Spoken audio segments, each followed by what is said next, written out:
दोस्तों, आज हम माता सीता के एक श्राप के बारे में कथा सुनेंगे। जब माता सीता छोटी थी, एक जगह वन में वो झूला झूल रही थी। जब वो झूला झूल रही थी तो उसी पेड़ की डाली पर एक तोता का जोड़ा बैठा हुआ था। तोता और तोती दोनों बैठे हुए थे। जिस डाली पे वो बैठे थे वो डाली बहुत काफ़ी नज़दीक था, ज़्यादा ऊंचाई पर नहीं था, और उसी पेड़ पर माता सीता भी झूला झूल रही थी। तो तोता कह रहा था अपनी तोती से, जो तोती थी वो गर्भावस्था में थी। वो तोती से कह रहा था कि ये जो लड़की देख रही हो, ये कोई मामूली लड़की नहीं झूला झूल रही है। ये सीता है। इसके विवाह के लिए स्वयंवर रचाया जाएगा। प्रभु श्री राम आएंगे, धनुष तोड़ेंगे, तब उनके साथ इनका विवाह होगा और इनकी 3-3 सासू माँ होंगी। इस तरह से वो तोती से बता रहा था तोता।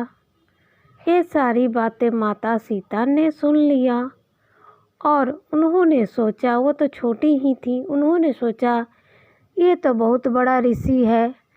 अगर ये मेरे बारे में इतना बता रहा है तो आगे के बारे में भी मुझे बताएगा। उन्होंने क्या किया, चुपके से धीरे धीरे जाके और तोता को पकड़ लिया पीछे से।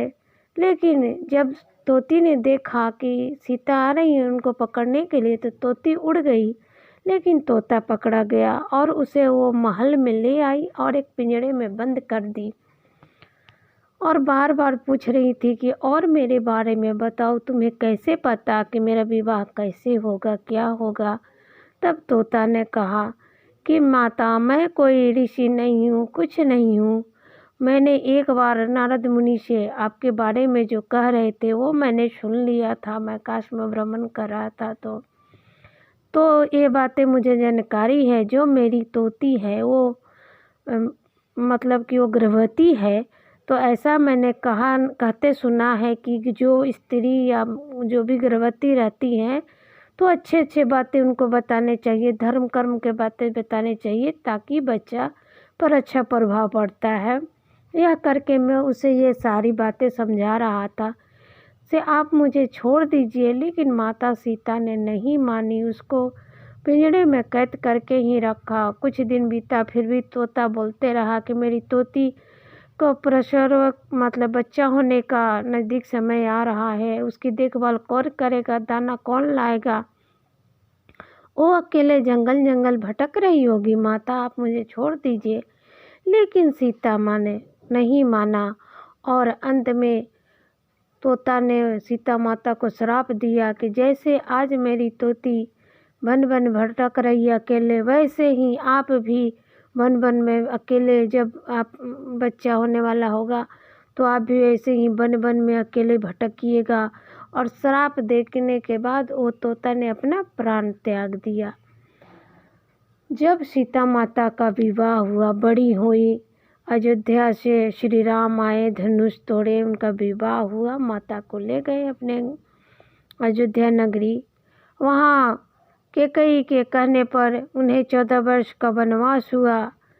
तब माता वन में गई और जब दोबारा वापस आई अपने महल, 14 वर्ष के बाद वनवास काट के जब महल में आई, तो एक दिन प्रभु श्री राम अपने नगर में भ्रमण करने के लिए गए भेष बदल के। जो तोता पूर्व जन्म में तोता था वो इस जन्म में अयोध्या में ही जन्म लिया, धोबी के रूप में।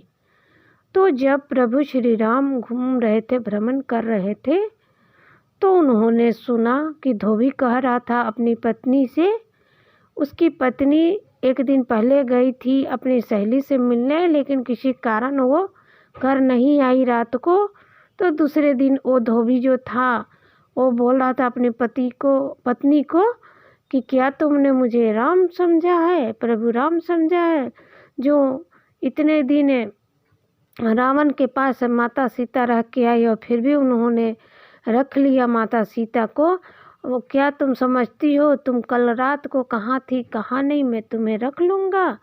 ऐसा प्रभु श्री राम ने जब सुना तो उन्हें आत्मा में बहुत दुख हुआ और फिर उन्होंने माता सीता को वनवास दे दिया, जंगल में भेज दिया, जहाँ पर लव कुश का जन्म हुआ।